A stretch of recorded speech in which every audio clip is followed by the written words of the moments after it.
All right, we are drawing an owl picture today, and we are going to start by drawing a big U shape for the body. You may be given a tracer, and you will draw with pencil. I am going to draw with permanent marker because that's what shows up best on the video. So a nice big U shape, and then we're going to connect that together with a bit of a curve.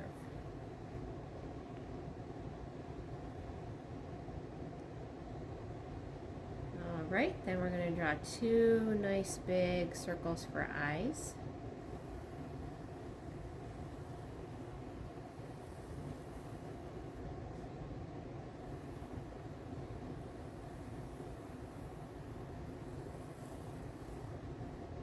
And inside of that, we're going to draw the black part of the eye.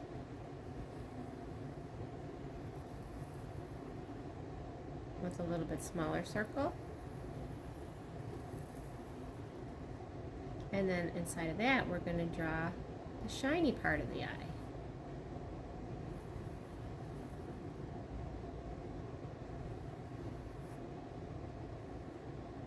So this part gets colored in. You might want to just shade that in with your pencil. Just as a reminder, that little circle we want to keep white.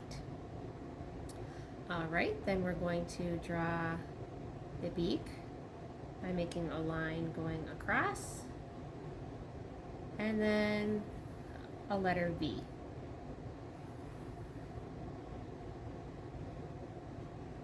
We're going to go underneath the beak and curve across the body. And then we're going to make a line curving down here for one wing, and then a line curving down the other side for another wing. If you want to make the wings a little bit bigger, you can come out and out on each side. And then you're going to go from that line that we made across the face, you're going to connect it down to the wing. So the line from there down to the other wing. Okay, and then underneath, or at the bottom, we're going to make curves for the feet. 1, 2, 3. And our owl is resting on a branch.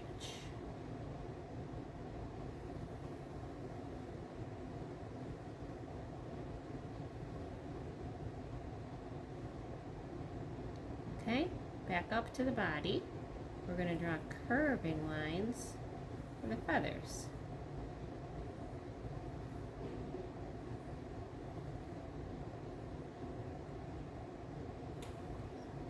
Almost like drawing a little smile and connecting it across your paper, or like waves on the ocean.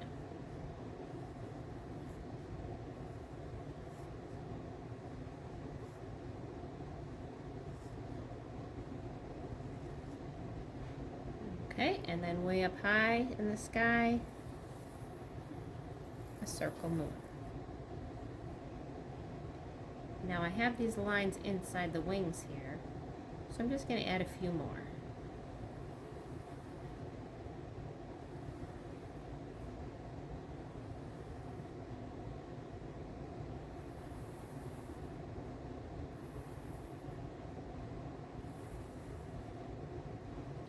And then I'm going to trace over everything with black crayon. So yours was drawn with pencil, so you really need to do this black crayon step so that everything will show up nicely when we paint.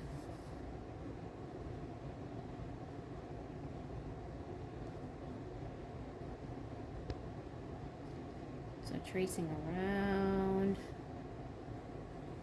all my pencil lines, but mine are actually marker lines. And then that inside part of the eyes, you can color that in with your black crayon, except for that tiny circle, because we want to keep that for the shiny part of the owl's eyes.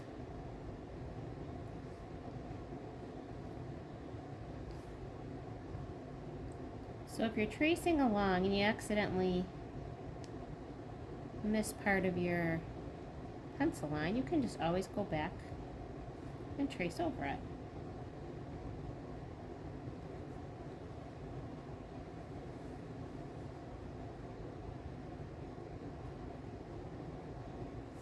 So we have an artist, John James Audubon, who made many bird pictures, including owls.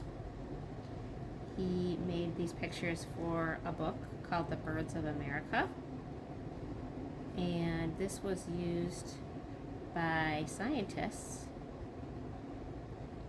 that were studying birds and other people that were studying birds. So he was considered to be a scientific illustrator because he was making his artwork for the purposes of science and studying nature.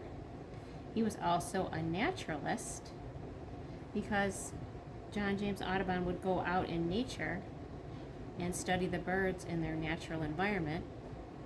And when he made his artwork of his birds, he would include their real natural environments in the picture. So the real kind of plant that the bird might be resting on or be near would be part of John James Audubon's artwork.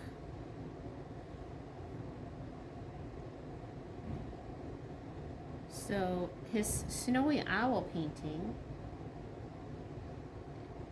he did in 1831, and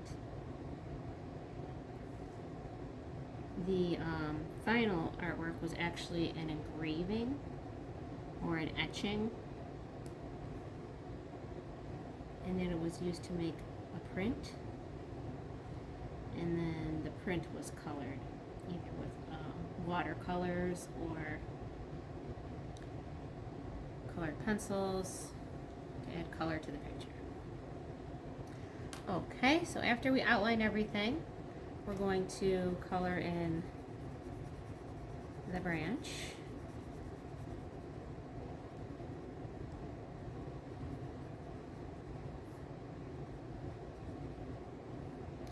So this artwork was done in the early 1800s when the use of cameras was not like it is today.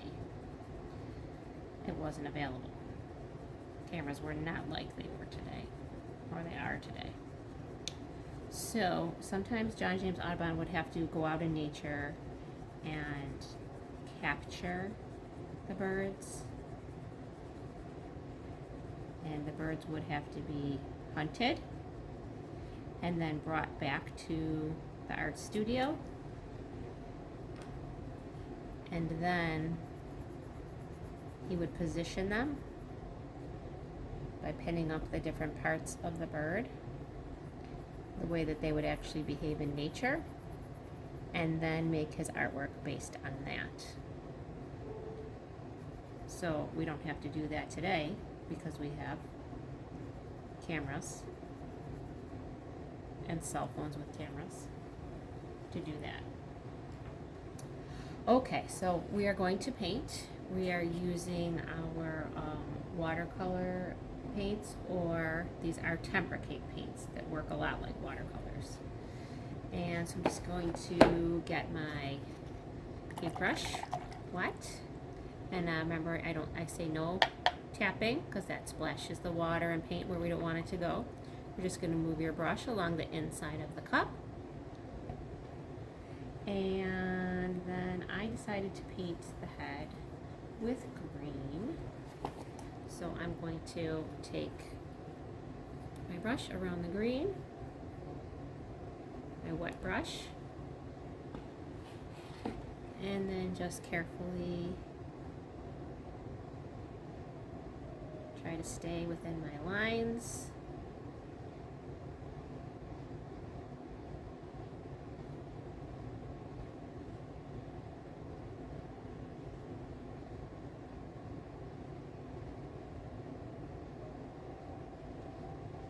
As I paint. Now, my brush was getting a little dry, so I got a little more water, a little more paint. And notice that I hold my brush down here at the silver part of the brush. That's called the ferrule.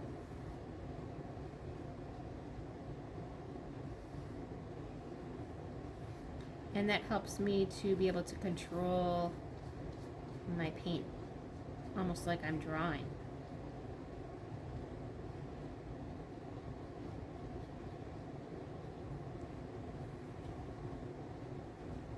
Getting a little more green on my brush.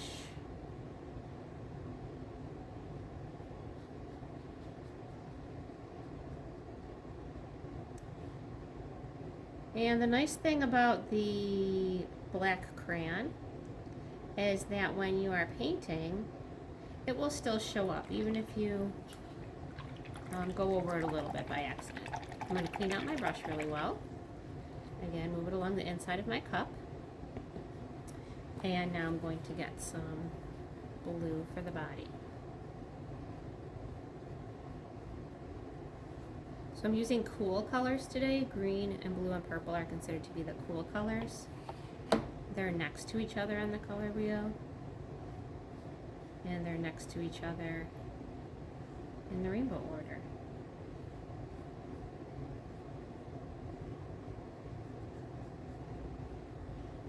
A little more paint. So the wax in the crayon doesn't mix with the water and the paints, and that is called a wax resist.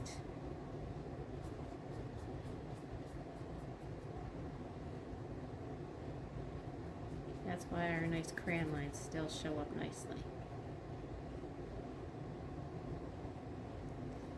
Okay, cleaning out my brush really well, not tapping it. And getting my purple.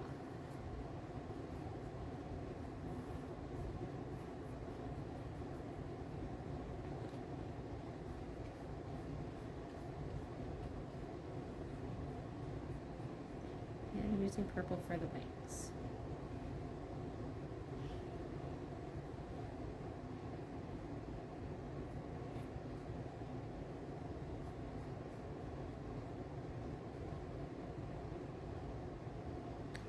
Right, and then my last step was to color in my background.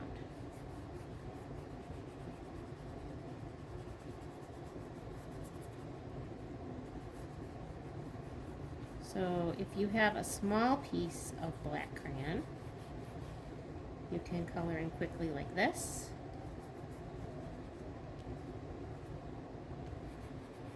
For your night sky.